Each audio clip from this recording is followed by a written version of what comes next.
first, live, local. This is Fox 12 Now.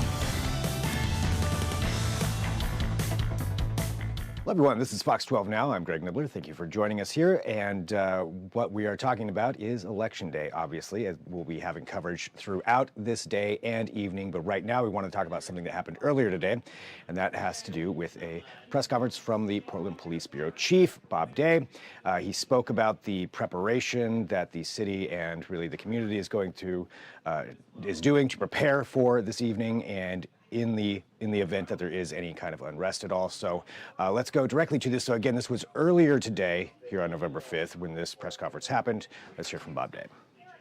Good morning. I just want to say good morning and just want to thank once again really the city as a whole. I mean, we have seen a tremendous amount of unity both from the mayor's leadership, city council, other city bureaus, our regional partners, and our state partners, really to set us up for success today. So I just want to express my appreciation for that, and for the men and women of the Portland Police Bureau that are working long days right now and adjusting their schedules and sacrificing their personal time to be available to support the city and the community. So I'm really grateful for that as well. But questions? How are you guys preparing? I mean, we kind of go back to what we've seen over the last 4 or 5 years. How are you guys getting ready for tonight? Really the next couple of nights, because we were talking before it came down here, we're not going to know election results for a couple of days potentially. Yeah, so a couple of things. One, we have been preparing for this since I came on board last September. I made this a priority immediately, added additional staff.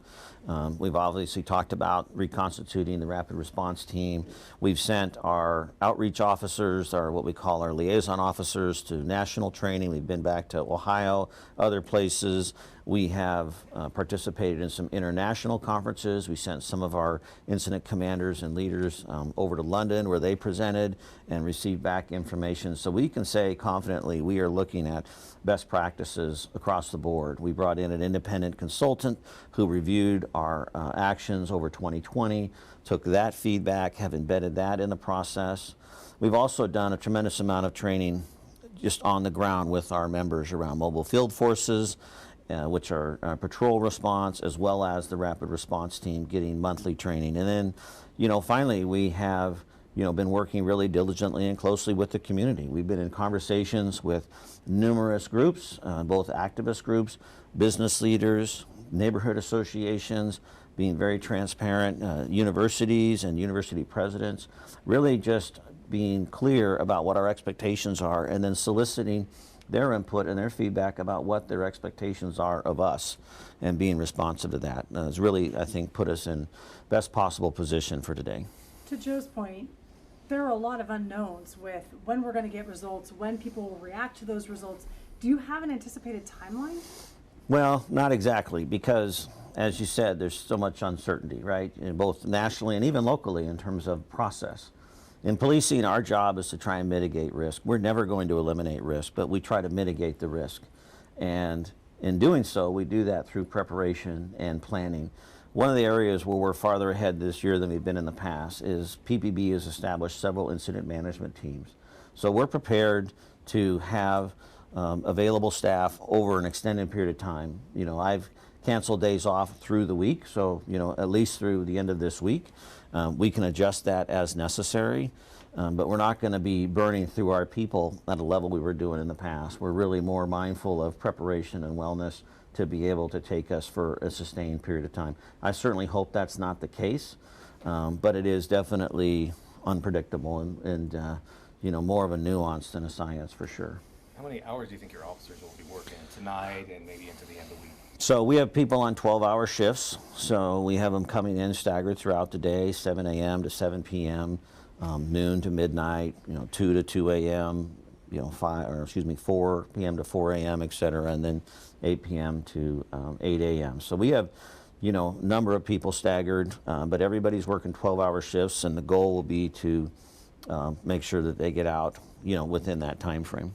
Have you received any credible threats from any organization, individual, things like that, about election violence? Nothing specific. There's plenty of information out there in the social media space talking about, different actions or direct actions, and nothing that I can highlight specific to Portland, but we're definitely in communication nationally, both with our federal partners and other police agencies. I'm in regular contact the last 24 hours with other police chiefs around the country, as well as the FBI. So there's a real increased amount of information sharing and an increased amount of commitment for a safe and equitable election. The conversations that I'm having with chiefs across the country, regardless of the community they're serving, are all striving for the same result, which is a safe environment where people can participate in the democratic process, have their vote counted, have it be seen as a legitimate process, and moving forward to whatever the outcomes might be.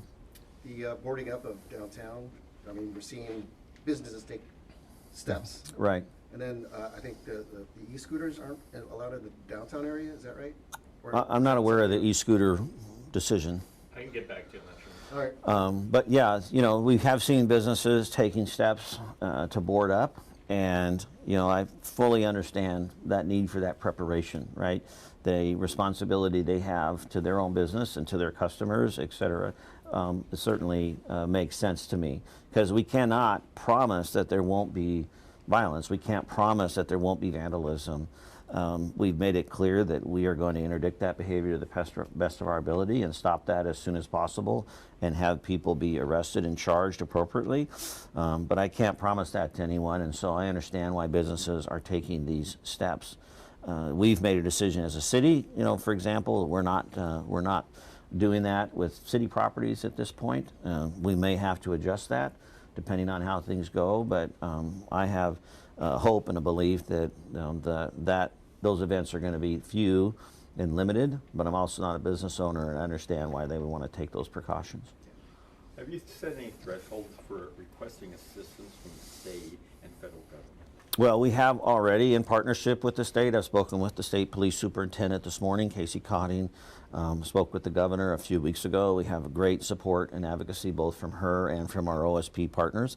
We do have state police teams that will be on the ground with us here today and throughout the course of the week, so thank you for that participation. In terms of the federal role, obviously we're speaking with the FBI in terms of intelligence information and sharing.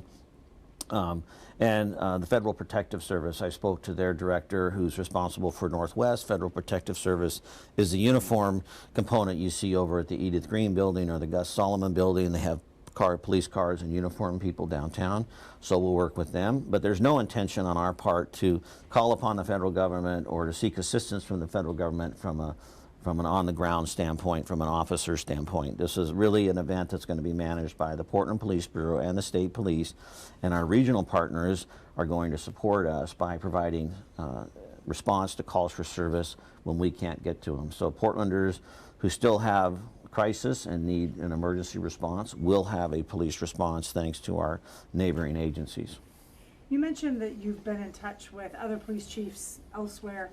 Are you getting calls from other agencies from inside Oregon or I guess outside asking for your advice? How are you guys preparing so they can, because you guys have been through this before, are you able to help those? Are you getting those requests? Yes, I mean, I just did an interview last week with the Police Executive Research Forum, which is a national body that represents law enforcement executives across the country. About 3,000 or so folks participate in that, and we did an interview last week and spoke specifically of 2020 and how we're prepared for 2024. People are looking at Portland for a variety of reasons. One, obviously the reputation coming out of 20 and 21 was not favorable, and there's been a lot reported on that. So people are looking at us to see how we're going to show up, how we're going to respond. People are also looking at us for lessons learned, to be able to manage, because I think there is an increased amount of sensitivity to this election and the tensions that people are feeling in communities across the country, not just in Portland. So one, what were our lessons learned? How have we prepared? And what are we looking forward to the future? And I couldn't be more proud. I mean, when you look across the country, I have not seen personally the unification that we're seeing here from, folks across the board, really in alignment about our intended goals. What can you recommend for people who want to report political violence they may have witnessed or experience? Yeah, well, we're taking all, all reports seriously. So one, that, we need to be made aware of that, whether that's through the 911 system or the non-emergency system. But I would certainly hope that they would reach out to us through those traditional means, and then we can capture that information. Later today, we'll be standing up our Joint Information Center. We'll be putting out a lot of information and resources and contact info, so if people have concerns, they're going to have various pathways to be able to get both to us as well as other city bureaus.